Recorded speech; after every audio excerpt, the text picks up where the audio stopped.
untuk buka, sholat maghrib, sholat isya, tarweh, sahur, subuh, 3 jam. Maka saya teringat Indonesia, betapa nikmatnya hidup di Indonesia. Maka kita harus bersyukur hidup di Indonesia. La in syakartum la azidanakum. Bersyukur. Saya setidaknya sudah pernah buka puasa di beberapa negara Teluk. Saya pernah di Bahrain, di Qatar, di Abu Dhabi, di Saudi. Teng mriku niku Bu, nek tiyang batalaken siang niku namine iftar. Teng mriku mboten enten takjil. Iftar niku batalaken siang kali kurma 3 biji, 5 biji, 7 biji, sing penting ganjil ditambah banyu putih sak gelas. Teng Indonesia tengah mboten enten iftar, enten takjil, weci 3, rontak 4, kolek sak mangkok, mulai ditakoni wis buka Mas durung. Loh, Indonesia niku Indonesia tahun 1429 orang-orang Portugis datang ke Indonesia. Mereka mau bawa emas hijau dari Indonesia dibawa ke Eropa. Merica, pala, tumbal niku aranipun emas hijau. Regine langkung enggal dibanding emas kuning. Maka orang-orang Portugis membawakan orang Indonesia racun dari Tibet. Karepe wong Indonesia cek modal kabeh. Bawa emas hijau gratis dibawa ke Eropa. Racun itu jenenge lombok. Lombok itu racun Pak. Tapi bilalah kersane ngalah kali tiang Indonesia, racun itu malah tidak melalap. Level itu, level rolas, level 15, lombok itu racun. Orang Eropa sampai hari ini nggak bisa makan lombok. Orang Amerika mencret makan lombok. Tapi awak dulu jangankan lombok, molen itu lebih dipangan. Rondo Royal mlebu itu Indonesia. Maka kita harus bersyukur hidup di Indonesia. Masya Allah waktu ini. Tahun 2012 saya bawa 3 orang mufti dari Ummul Qura. Saya bawa ada yang dari Madinah 1, dari Maroko 1, dari Mekah Ummul Qura 1. Saya bawa ke kampus. Saya jemput dari Juanda sampai di depan kampus Universitas Muhammadiyah itu. Nedi turun jaluk nedi mandap dari mobil. Di atas jembatan dia baca takbir, sujud syukur. Bangkit dari sujud syukur, apa dia bilang? Hadzal jannah, hadzal jannah, hadzal jannah. Kalau kaget, lapor nih dia. Ini surga, ini surga. Waktu ini malam bro, kok surga. Nah, jenengan menawi mirsani konsep surga tengah Al-Quran itu apa? Tajik rimin tahtihal anhar, bangunan tinggi di bawahnya mengalir sungai. Melebut kampus, enten masjid Akhir Fakhruddin, enten bangunan kampus tinggi, di isora kali berantas mili, suwargo. Soalnya Mekah mboten enten kali, Medina mboten enten kali ini ku suwargo Pak. Tapi bilalah kalian di Indonesia suwargo malah dulu. Di gua Irasa mboten syukur sama ini. Di Jerman sungai Ren itu bisa diminum saking bersihnya. Maka Islam itu kan mengharamkan kita buang sampah di sungai. haram hukumnya. Kencing di sungai haram hukumnya. Buang sampah di sungai haram hukumnya. Itu surga. Tapi ada yang buatan malah kali dari tempat sampah.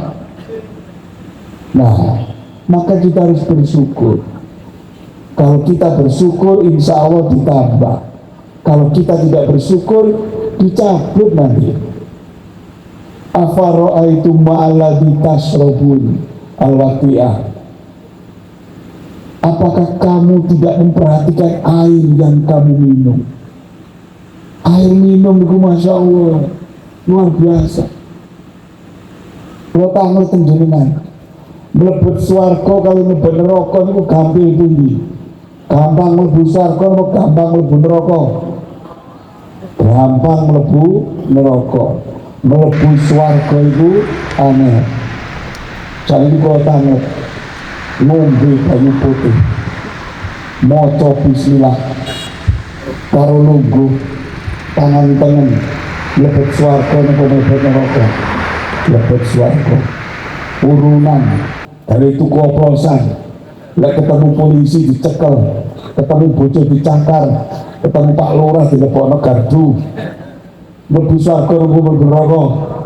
Ayane di mlebu swarga karo mlebu neraka. Nuwun sewu, ngeloni bojone dhewe.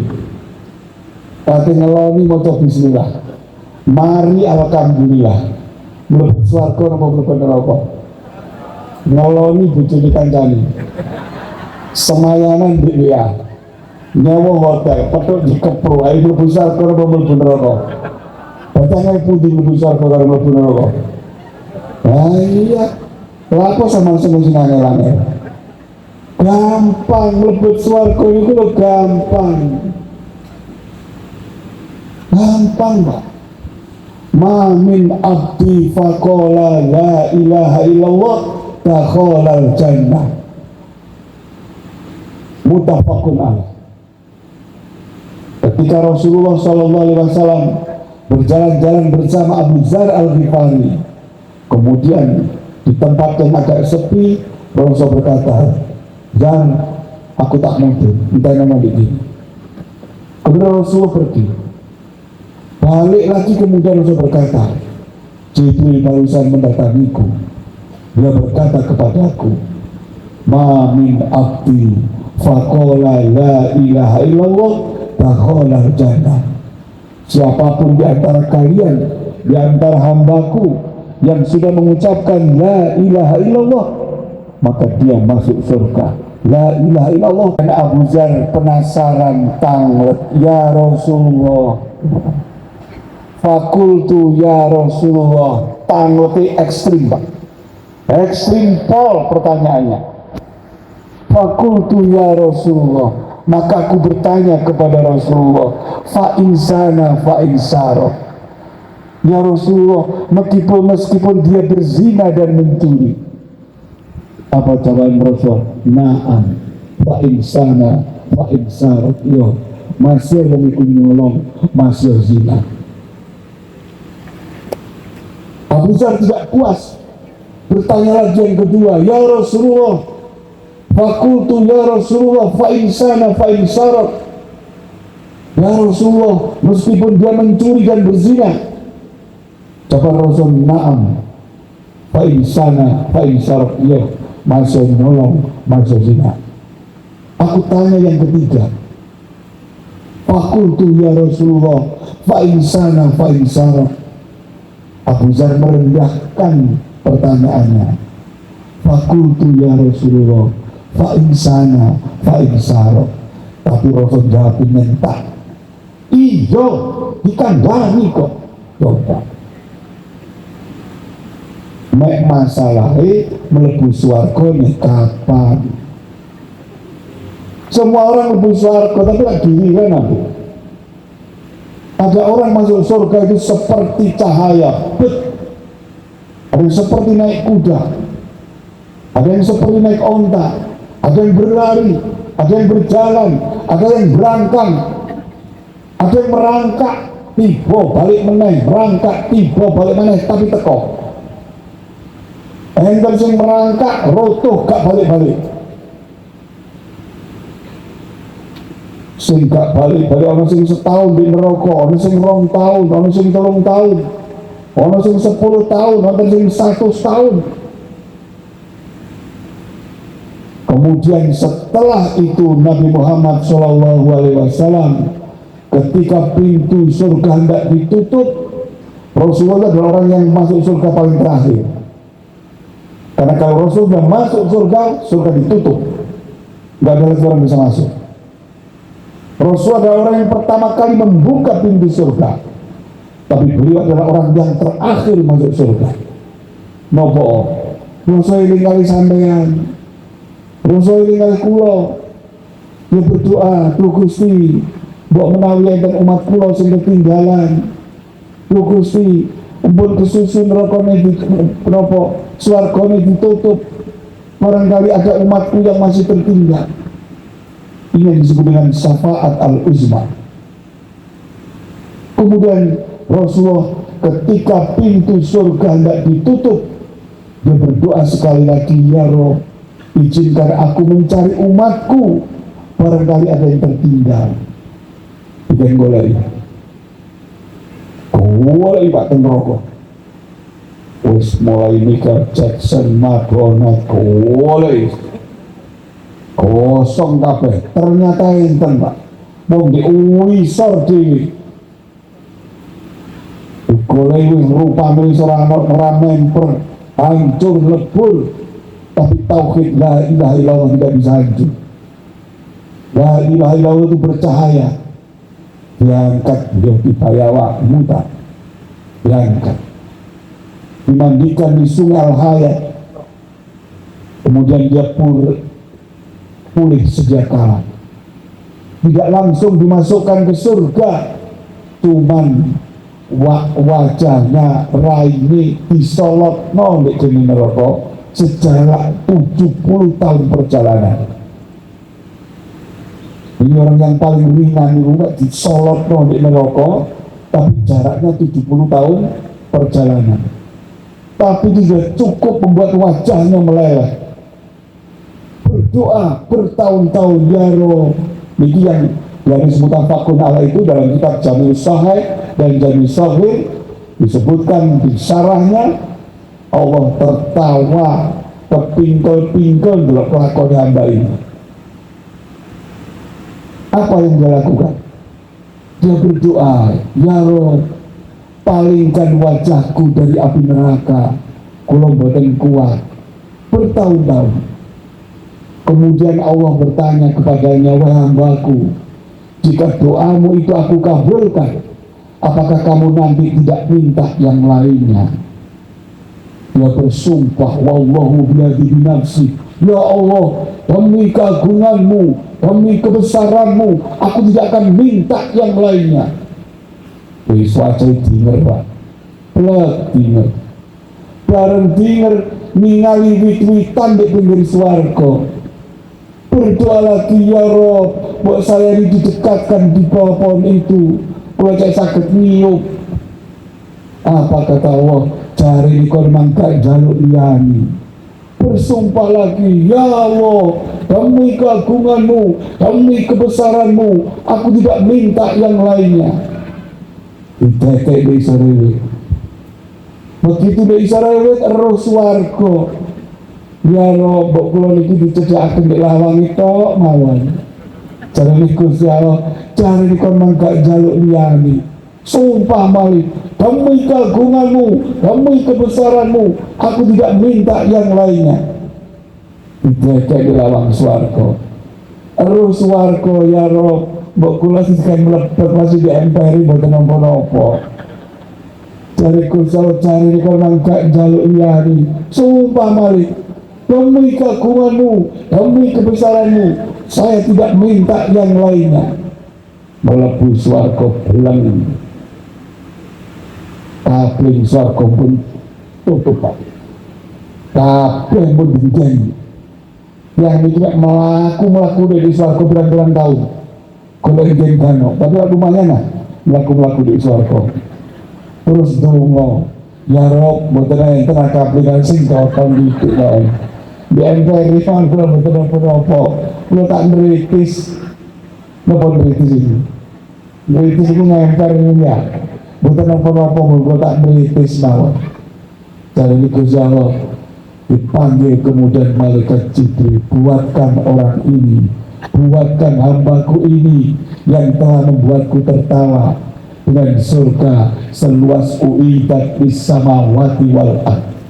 Bayangkan, Gusti Allah itu memberi surga kepada orang yang paling terakhir masuk surga, itu seluas langit dan bumi, ditambah angan-angannya lagi.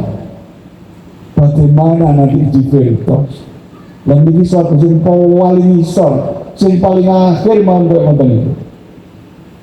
Karena itulah para bapak, para ibu sekalian, kita harus murojaah, berharap, kuncinya husnudon, jangan suudon kepada Allah.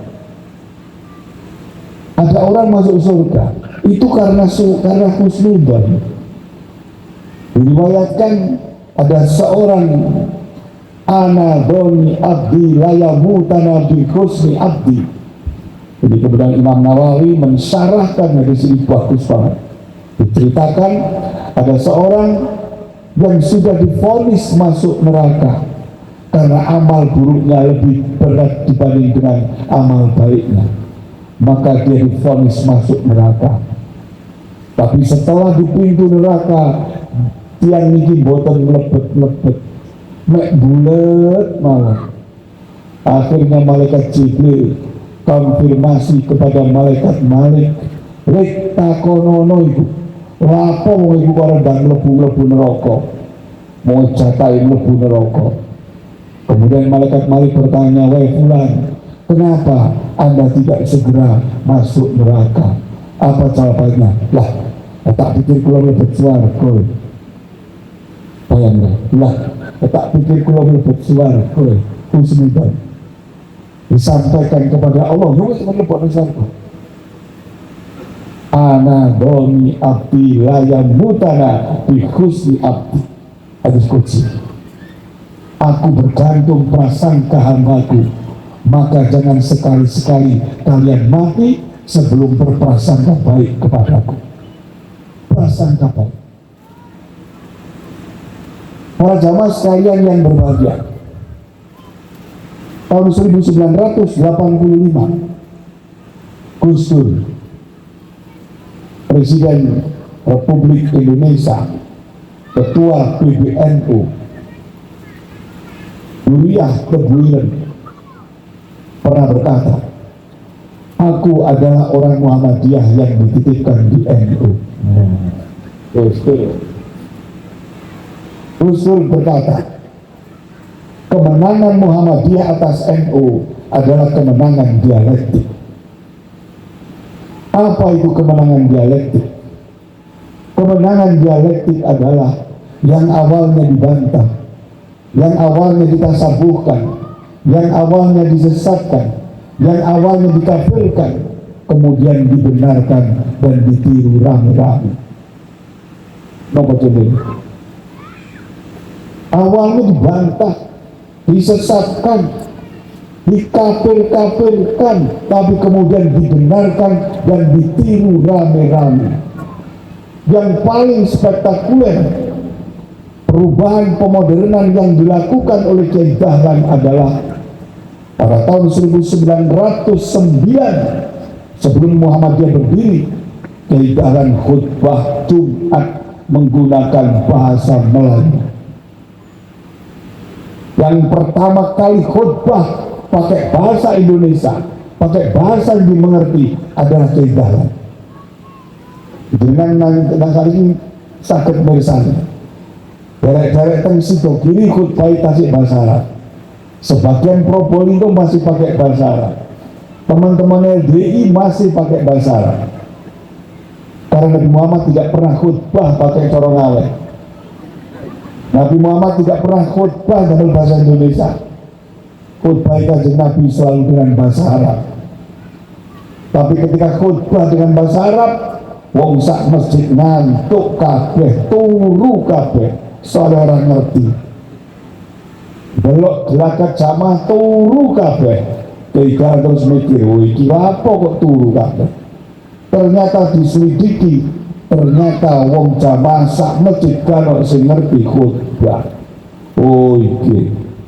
Maka kemudian Kiai mengubah khutbah Jumat yang biasanya menggunakan bahasa Arab diubah menjadi bahasa Indonesia, bahasa Melayu saat itu. Ulama seluruh Indonesia geger, tahan Kiai gendeng, tahan Kiai kafir, tahan Kiai sesat.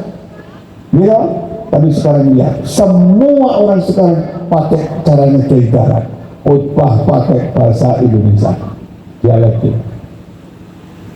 Nomor kali misalnya, masih berhubungan dengan masjid. Jangan barangkali Bapak sebenarnya Pak BCN kalian Pak Ubaidillah B yang seusia saya, dan jenengan tahun 70-80 jenengan wudu di masjid Bolo NU mulai mesti kudikan pasti itu dong, karena pakai kulah, gak peduli wong panun, gak peduli wong kena kodik tadi siji mulai mesti kudikan. Nah, orang baru. Tapi sekarang kita lihat sekarang apa ada. Karena dulu dikatakan wudu gawe keran itu mesti wong Wahabi.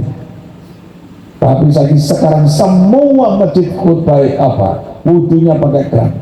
Bahkan masjid-masjid NU sekarang lebih bersih dibanding masjid kita. Nah itu dialektik. Termasuk belajar matematika, belajar fisika. Kiai Dahlan tidak mendirikan pesantren, tapi mendirikan sekolah. Pada tahun 1918, Kiai Dahlan membangun sekolah dasar pertama kali di Kauman Jogja. Ketika bangun itu persis niru paroki milik Katolik. Diajarkan matematika, fisika, musik, ilmu hitung, tafsir, balaghah, mantik, tafsir, guru tafsir umbruan saat itu, guru balaghah sak budget, tapi cari guru matematika sitok tidak ada, cari guru aljabar satu aja tidak ada. Lantas kemana Kiai Dahlan mencari guru matematika itu? Ke paroki. Siapa yang ngajar di sekolahnya Dahlan? Pendeta Fandi. Saya wani yang jenengan. Ono sekolah Muhammadiyah, nekakno guru kok Katolik. Ya iya. Jadi pecat karo PCN. Dahlan berani. Pembaruan Dahlan itu dahsyat sekali. Sampai hari ini semua yang kita lakukan hari ini itu Dahlan. Karena Kiai Muhammadiyah itu disebut sebagai pembaru. Indonesia berdiri tahun berapa? 45. NU berdiri tahun berapa? Tahun 26. Muhammadiyah berdiri tahun berapa? 12 loh, ini apa? Tahun 1912 Indonesia belum berdiri, NU belum berdiri. Muhammadiyah sudah membangun rumah sakit, sudah membangun sekolah, sudah membangun perguruan tinggi, sudah membangun panti asuhan. Kita ini pembaru, selalu nomor satu. Kenapa? Karena pikiran maju. Itu kenapa kok Muhammadiyah disebut modern itu. Sekarang kita lihat beberapa ratus universitas kita, rumah sakit kita, dasar Muhammadiyah itu. Jika Yusuf Kala pernah menyebut Muhammadiyah itu holding company, kalau NU itu franchise. Nah, franchise itu berarti jual merek, jual merek, tapi produknya kayak dia dikelola dia. Pesantren-pesantren itu mereknya NU, tapi miliknya milik pribadi, itu franchise. Jadi semua pesantren, semua apapun itu milik para kiai, bisa diwariskan ke anak cucu. Tapi kalau di Muhammadiyah holding company, Semua aset milik Muhammadiyah, milik Persyarikatan, beralamat di Jogja. Lalu kemudian Gus Dur berkata, di Muhammadiyah organisasi ini sugih, tapi pengurus orang gablek. Karena semua yang milik Persyarikatan. Sebaliknya di NU, pengurus sugih-sugih, organisasi ini orang gablek. Beda. Tapi keduanya ada kebaikan dan keburukan. NU menjalani itu juga kebaikan, kita juga menjalankan kebaikan, ada plus minusnya. Saya selalu mengatakan tidak semua yang di NU itu buruk, yang baik kita ambil. Tidak semua yang di Muhammadiyah itu baik, yang buruk kita buang. Dengan begitu maka kita bisa bersinergi. Saya kebetulan juga ketua MUI. Insya Allah satu-satunya orang Muhammadiyah yang jadi ketua MUI di Jawa Timur mungkin saya. Dan biasanya jabat NU. Saya juga salah satu anggota Muntasar Majelis Riyadul Jannah Al-Hikmah. Gue sering Pak majelisan di Gresik. Ke majelis sholawat itu yang dihadiri ribuan itu saya isi tausiah. Di depan ribuan itu saya berkata, Bapak Ibu sinten ingkang sanjang yang Muhammadiyah nek sholat boten usul maos nek jenengan boten mireng. Kita kan baca kan Pak cuma dalam hati. Iya kan? Lalu usul itu niat kok. Sholat tanpa niat kan tidak sah. Cuma mereka dijarkan kita sir. Bapak Ibu sinten ingkang sanjang yang Muhammadiyah boten selamatan nek jenengan boten kula undang. Bapak Ibu sinten ingkang sanjang yang Muhammadiyah boten sholawat nek boten kula speaker. Nice. Ya terus apa bedanya NU dengan Muhammadiyah? Nggak ada. Kita berbeda itu hanya pada urusan furu. Yang wajib-wajib semua sama. Sholat Idul Fitri ini wajib apa sunnah? Sunnah kan? Orang sembahyang itu apa-apa. Apa kira-kira? Nah, itu Pak. Jadi sekarang ini kita harus mencari titik temu, jangan mencari titik pisah. Tidak perkara gegeran bayi. Dan kitab Syarhul Mazhab jenenge nuding itu Pak, itu rolas macem corona. Yang satu nudingnya nunggu asyhadu baru diangkat. Yang satu atas dia mesti angkat loro. Saat nuding niku nunjuk jari niku, apakah mata tetap tertuju kepada tempat sujud atau di ujung jari papat? Saat nuding itu digeser dari atas ke bawah atau dari bawah ke atas 6. Apakah digoyang dari tengah ke kanan atau tengah ke kiri? Wolu nuding tok Pak. Imam Syafi'i dengan Imam Malik gurunya berbeda pendapat sebanyak 5.679 ikhtilaf. Tapi Imam Syafi'i tetap hormat kepada gurunya, tidak pernah mencela gurunya, tidak pernah menyesatkan gurunya, tidak pernah mentahdir gurunya. Keduanya saling menghormati. Pada saat Imam Malik wafat di Kufah, Imam Syafi'i disuruh menggantikan.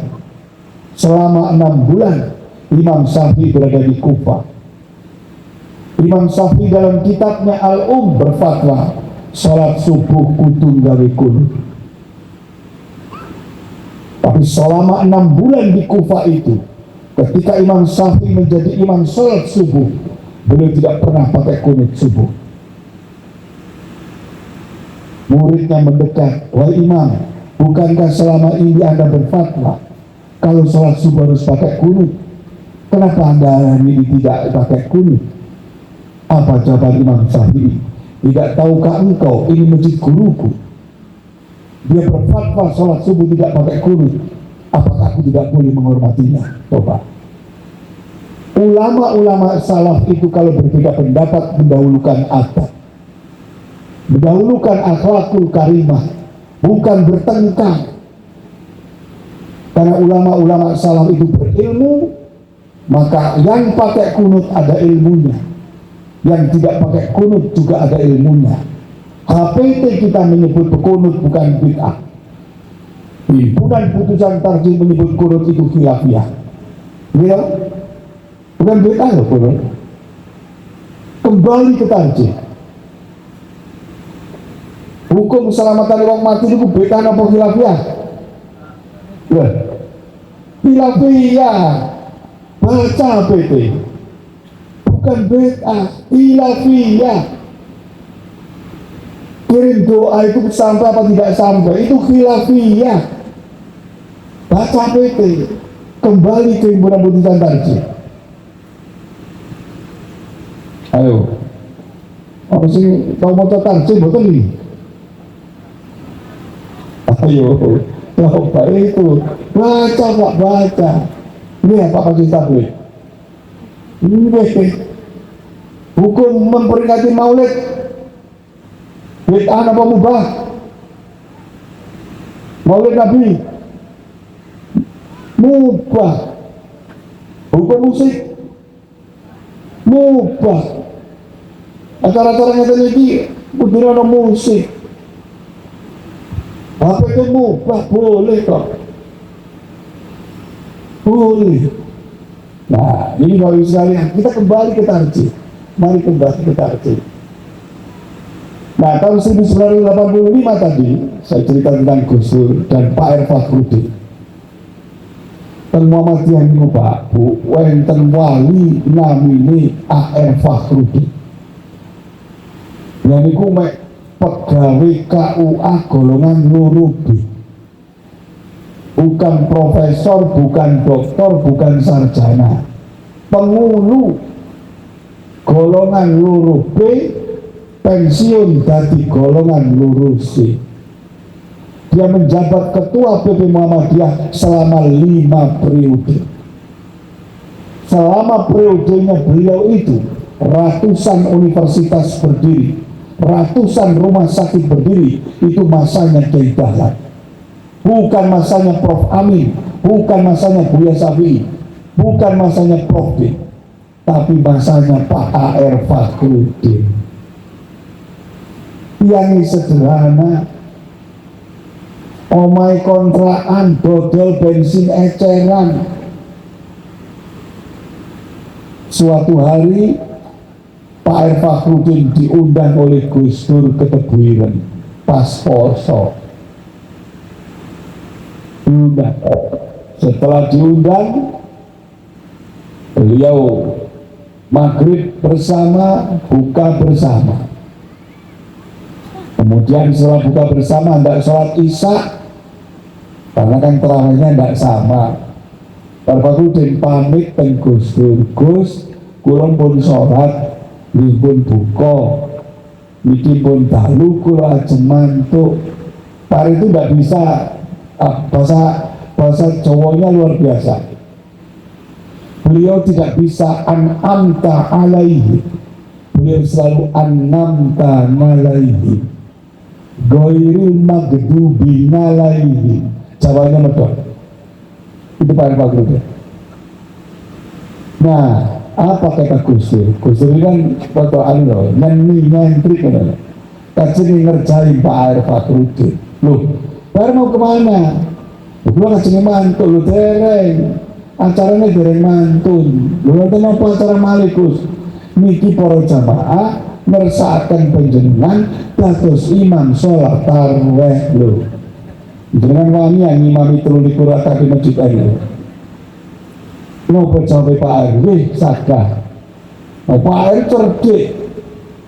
Nah, imam sholat isya, imami terus tarawih. Nah, Pak R terus tarawih. Tapi imam para jamaah kula niki Muhammadiyah. Kula salate yo napa? damel coro NU nopo coro Muhammadiyah. Pak itu nggak bisa bilang Muhammadiyah, Muhammadiyah.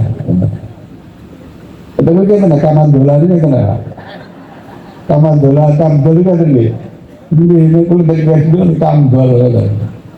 Nah, ngimami sama sepakat NU berarti telulikur ke atas ngimami Pak. Biasanya kalau NU itu telulikur ke atas 15 menit mari ngimami Pak jam 8:30 durung mari dan kulit zaman redek kabeh mumet kabeh ketika redek ini Pak terus balik tangan para jamaah lanjut 13 nopo witir sepakat witir.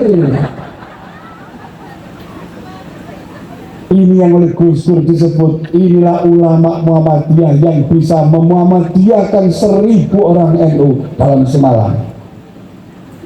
Pak itu bukan gampang bit-bit no, gak gampang nyesat no. Tapi ngajak uang itu yang dijak itu yang guyu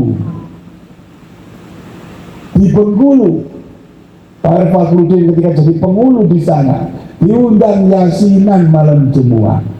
Ayo jangan bilang yasin, tonggo yasinan teko orang paling mau alasan, boleh alasan, bukan alasan caranya cek teko. Pak nopo, ini insyaallah kalau sakit tanglet Pak. Nanti berangkatnya saking pundi ya berangkatnya dari rumah masing-masing Pak ya.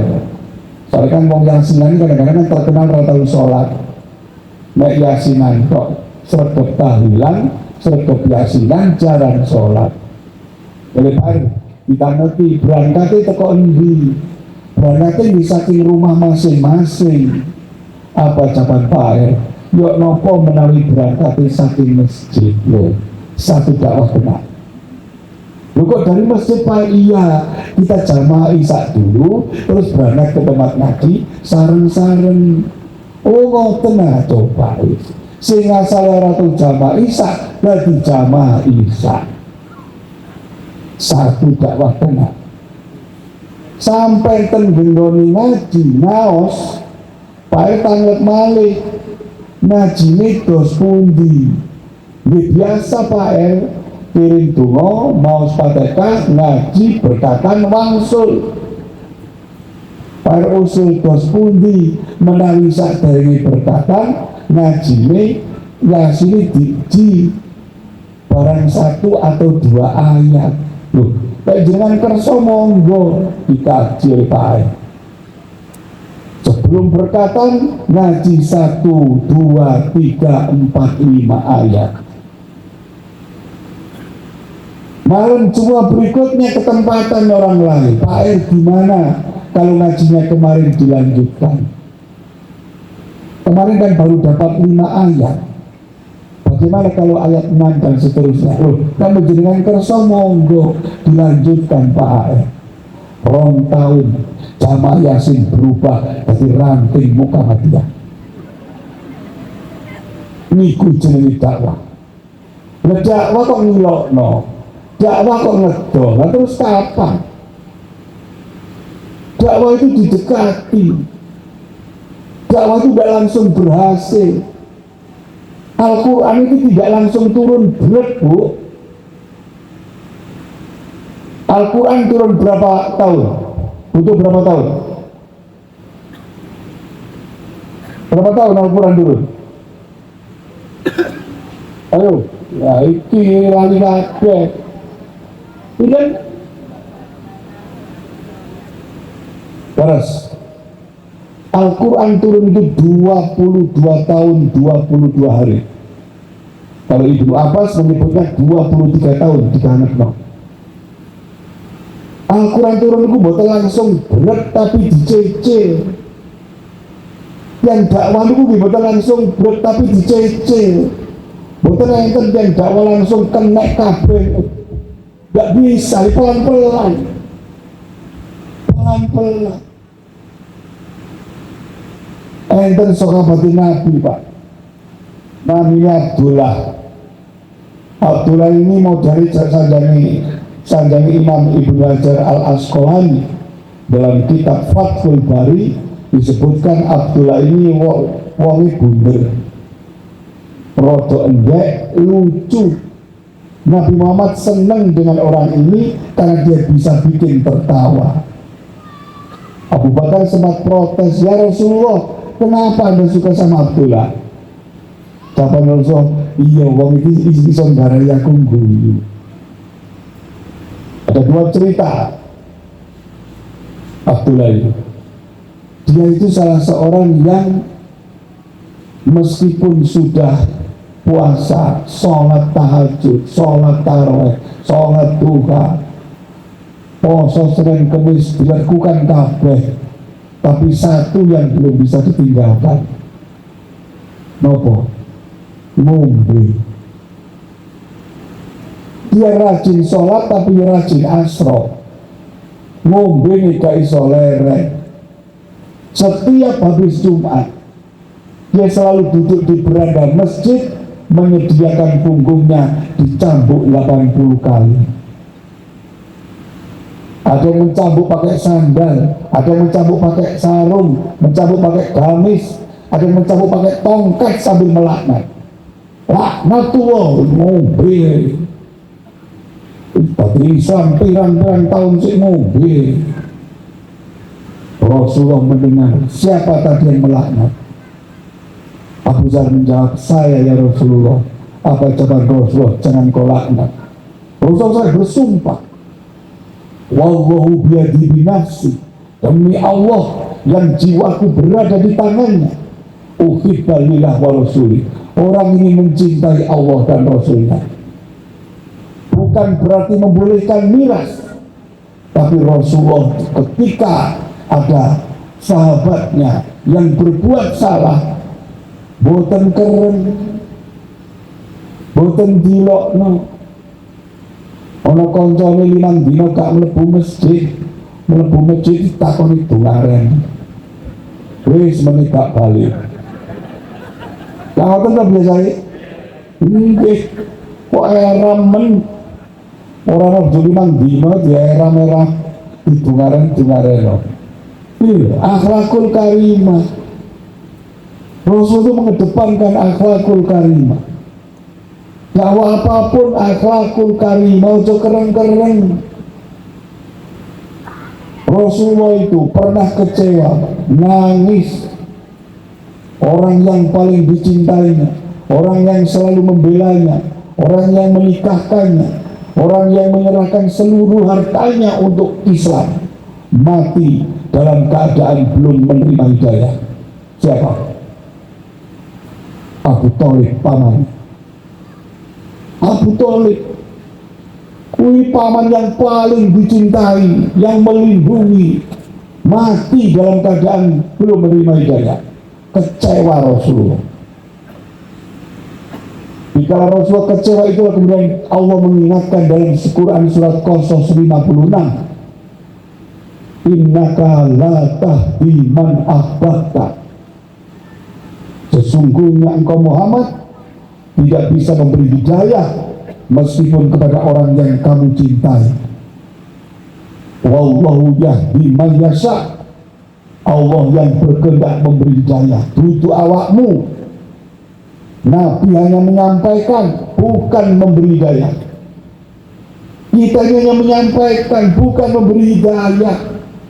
Ulama hanya menyampaikan, bukan memberi hidayah. Kita hanya mengajak, bukan memberi hidayah. Kita tidak bisa membuat orang baik. Kita hanya berikhtiar amar ma'ruf nahi mungkar. Hasilnya terserah Allah, tawakal Allah. Nah, kadang-kadang kita ini tadi Gusti Allah mubalak tadi Gusti Allah kok iso ngislamno wong, kok iso dewa ngapi, sapa awakmu? Innaka la tahdi man ahbabta. Pelan-pelan. Pada tahun 2008 saya pernah diundang di Pekalongan, di pesantrennya pesantrennya Gusmus di Raudatul Thalibin. Saat itu haulnya Mbah Bisri. Ketika waktu itu Gus Baha belum terkenal, saya, Gus Baha, dan Kiai Ali Yahya Lasem. Ceritanya bagus dari Kiai Ali Yahya Lasem.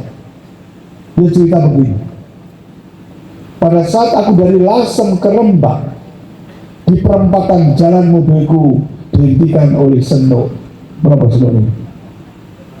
PSK nih, nah, pelacur, nolak. Kalau Malang nolak Pak. Om, malam ini butuh temannya. Tak jawab, yo, malam ini aku butuh teman sampai pagi. Orang itu naik ke mobilku. Jangan tanya mulesnya perutku, pusingnya kepalaku. Mambu parfum campur bau kelek, campur dari cuci mumet dasku. Nyeroto saja sepanjang perjalanan gak leren-leren. Aku menenang 100 meter dari jarak tempat ngaji. Serbanku tak pakai, kopiahku kembali tak pakai, tasbihku tak pakai, tongkatku tak pegang, sorbanku tak ikat. Jangan tanya kagetnya pelacur itu. Om Kiai ya aku Kiai. Maaf Om, salah masuk gak? Om gak salah masuk. Malam ini aku butuh teman sampai pagi. Malu Om ikut pengajian gak? Om bagi pelacur orang izin kok pengajian izin. Turun dari tempat ngaji.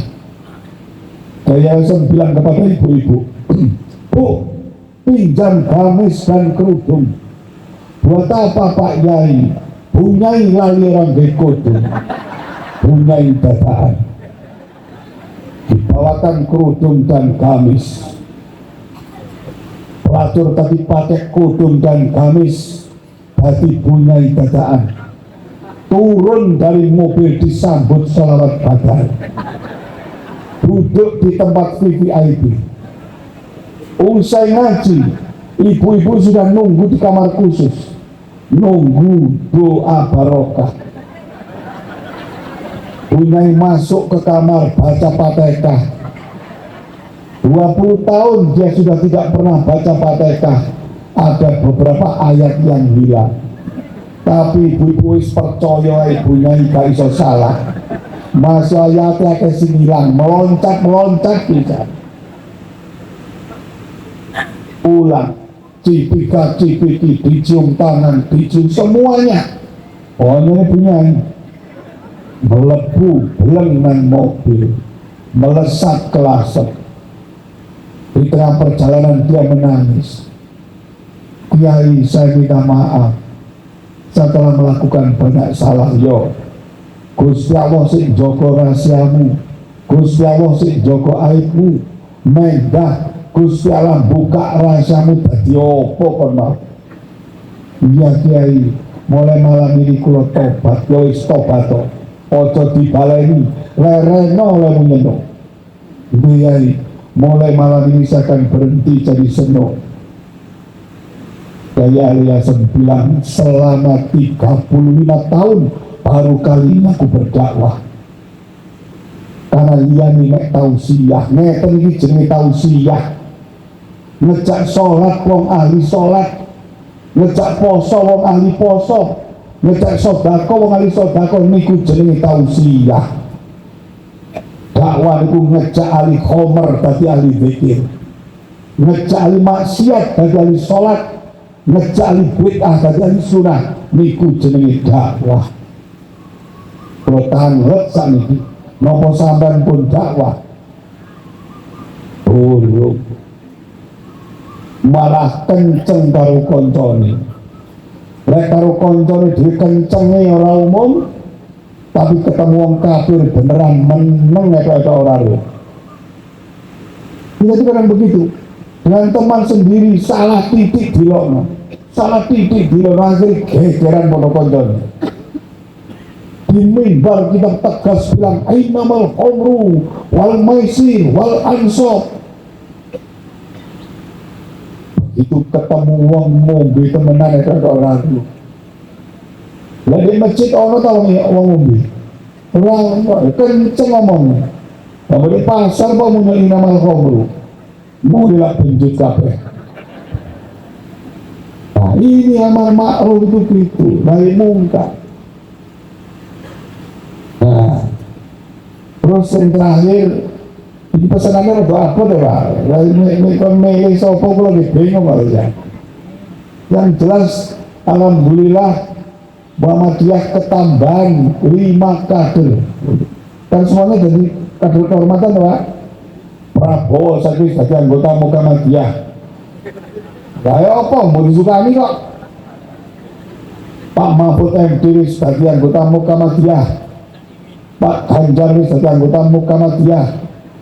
Pak Anies sebagai anggota Muhammadiyah. Cak Imin sebagai oleh double. Berarti siapapun yang kita pilih sekarang adalah kader Muhammadiyah. Nah, nek saiki digoleki di antara kader itu yang paling apik sapa? Nah, artinya ketika kita milih salah satu ojo milih liyane, karena liyane yo kader Muhammadiyah, betul? Terus nih, nah jangan milih, jangan milih amin foto kali dulu. Itu dari kampanye ini, bukan kampanye lagi. Insya Allah tanggal 14 nek kalau tasik diparingi panjang umur, pulau pilih. Nek masalah ini Pak. Sing kula pilih itu mesti kalah. Kula milih Pak Amin Pindo kalah, milih Prabowo kalah ya. Ini aku yang milih Prabowo sih kalah, milih Pak Amin Pindo kalah ya. Wanita. Yang ngomong masuk kalah terus ini apa ya? Boleh doan. Mau melayan jiru lah, boleh ini. Apa dulu ini jadi milih sing menang, apa milih sing bakal kalah tapi menang? Tak apa-apa milih kalah, yang penting benar lah itu. Itu biasa. Insya Allah yang terbaik, kita pilih yang terbaik, kita doakan. Kita doakan, yang penting tetap rukun. Pilihan beda orang masalah. Betul? Wong ben itu lho Pak. Yo. Jenis politik ini. Prabowo dibelan-belani. Begitu sebagai Pilpres, Prabowo tadi Menteri Pertahanan. Sandiaga tadi pertahanan pisan. Kurus raukun guyon krisis geger mari-mari. Enggak itu ngeotet sami. Pak Anies menang, kok Ganjar tadi mendaki. Lalu terus apa? Gibran tadi Menteri Pemuda. Lalu terus apa? Itu penting sehat baru tuh ya. Kalau yang menang Prabowo, Pak Anies sudah dimendiktas. Apa? Politik atau ikunya? Politik ini maka kita harus pertama politik itu jangan sampai mengganggu ukhuwah Islamnya, jangan sampai mengganggu ukhuwah bermuhammadiyah. Pilihan boleh berbeda-beda, tapi perjuangan tetap Muhammadiyah. Siapapun presidennya, Muhammadiyah gerakan kita. Yang utama Muhammadiyah. Kita utamakan Muhammadiyah. Kita konsolidasi. Kok gerakannya tadi luar biasa. Ini langkah. Katanya tadi Bapak Ibu saya di tahun sendiri sejak tahun 1960 ya. Biasa. Nah, ini yang baik-baik begini harus kita rawat. Yang terakhir bagi sekalian, saya ingin mengatakan bahwa ada satu hal kita yang di Muhammadiyah yang hilang itu akhlakul karimah,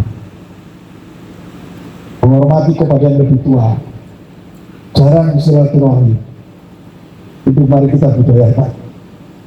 Itu budaya baik, bukan budaya itu sunnah. Silaturahim itu sunnah.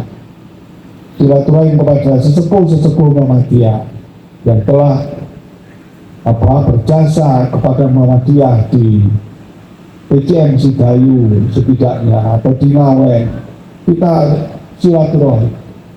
Nah, kita jaga. Dengan begitu maka insya Allah kita akan semakin kuat. Di dunia ini Pak, tidak ada organisasi sekuat Muhammadiyah. Yang menyaingi Muhammadiyah satu, Katolik. Hanya Katolik yang menandingi kita. Soliditas kita, ukhuwah Muhammadiyah, potensinya luar biasa.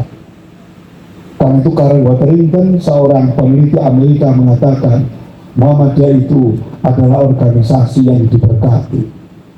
Ketoi titik Pawapi luar biasa, universitas kita luar biasa, rumah sakit luar biasa. Padahal wonge koyo mek didik, tapi sakjane wong enu karo Muhammadiyah ya padha didik, sama sedikitnya. Ada penelitian bro, tahun 1980, beneran lama ya, di Suara Muhammadiyah ada penelitian tentang berapa sih jumlah umat Islam di Indonesia. Diteliti, dimulai dari berapa orang, dari tiap-tiap 100 orang yang melaksanakan sholat id, sholat yang setahun sekali. Dari tiap-tiap, itu penelitian di 35 kota, dari tiap-tiap 100 orang yang sholat id setahun sekali itu rata-rata antara 15 sampai 20 orang. Bahkan 80 orang yang tidak sholat id. Dari 20 orang yang sholat id tadi, berapa orang yang melaksanakan sholat Jumat? Jawabannya sekitar 12 sampai 15 orang. Dari 12 sampai 15 orang tadi yang sholat Jumat setiap pekan, berapa orang yang sholat 5 waktu? Jawabannya antara 5 sampai 7 orang. Coba. Dari tiap-tiap 100 orang itu yang sholat 5 waktu, antara 5 sampai 7. Dari 5 sampai 7 orang tadi yang sholat tadi, berapa orang yang mengerti bacaan Al-Fatihah? Jawabannya 3 orang. Coba. Dari 3 orang yang mengerti bacaan Fatihah, berapa orang yang mengerti dan paham bacaan tasbih? Berapa jawabannya Pak? Siji. Saya suruh ini saat ini jangan kalau buka rasanya tak tes, mesti ada sing kaiso. Nopo atahiyatulillah wa sholatu wa thayyibah. Ayo sing iso ngacung. Loh kita lho. Ayo siapa yang ngacung? At-tahiyatulillah wa sholawatu wa thayyibah. Nopo nih artinya? Nol. Ini persoalan berat sekarang Pak. Dakwah kita itu, jangankan orang luar, yang sering sebetulnya sholat itu orang paham. Apa tahiyatul mubarakatus sholawatu wa thayyibatulillah? Bagian paham. Ini persoalan, ini problem. Nah sekarang ini kenapa kok umat Islam itu seperti ini? Bukan banyak orang sholat itu tidak paham dengan sholatnya.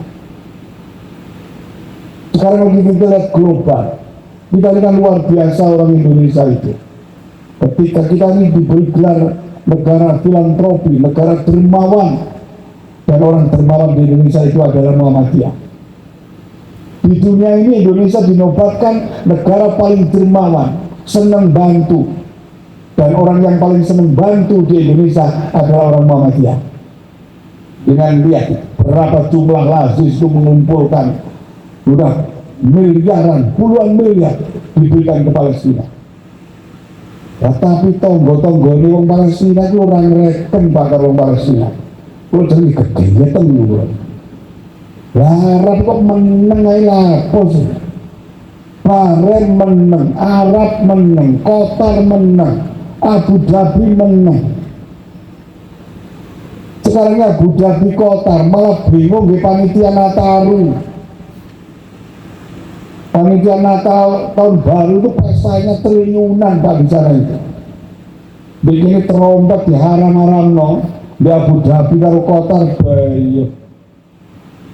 Berton kembang api ngalih semua ke sana.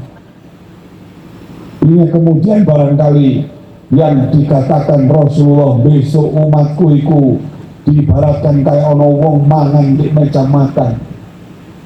Rasul berkata, sahabat berkata, wahai Rasulullah, apakah saat itu umat Islam jumlahnya sedikit? Gak. Waktu itu jumlahmu akeh, bondomu akeh, donyamu akeh. Tapi kenapa kok kita jadi rebutan ya Rasulullah? Sebab waktu itu awakmu kena penyakit wahan. Nopo wahan? Wahan itu seneng donya wedi mati. Israel itu Pak cowili, penduduk itu mek cowiti. Tapi lah wong Islam yang jumlahnya ratus miliaran kalah karo Israel. Soalnya wong Israel ngerti, wong Islam wedi mati. Duwe bedhe tapi kawani bedhe ngono lho. Bedine itu duwe pelurune tapi katanya nembak wedi. Kalau bulan ini bukan nembak ngedek. Nah itu orang Israel tahu. Nah itu yang menyebabkan kita kalah. Karena itu insya Allah kita ini di Indonesia ini, insya Allah wira umat Islam di Indonesia itu luar biasa. Saya yakin nanti kebangkitan Islam itu dari Indonesia. Bagian wira kita. Kalau ngeten-ngeten ini di Mekah betul ngeten mak pengajian kalau ngeten ini. Di Abu Dhabi betul ngeten. Kalau kita pengajian pagi, pengajian bulan purnama, pengajian pendakwah, pengajian kemisan. Luar biasa Indonesia. Karena itulah Bapak Ibu mari kita syukuri. Insya Allah kalau kita bersyukur kepada Allah, kita akan ditambah. Kalau kita ingkar wala ingkafartum, maka kita akan diadab. Terima kasih. Kurang lebihnya saya mohon maaf. Lek ngaos sekali kula menawi cocok panjenengan damel, lek boten cocok gawe wawasan. Betul ya? Lek cocok digawe, lek gak cocok digawe wawasan. Ini mohon pada kaji. Berkatan billahi bisabiril haq fastabiqul khairat. Wassalamualaikum warahmatullahi wabarakatuh.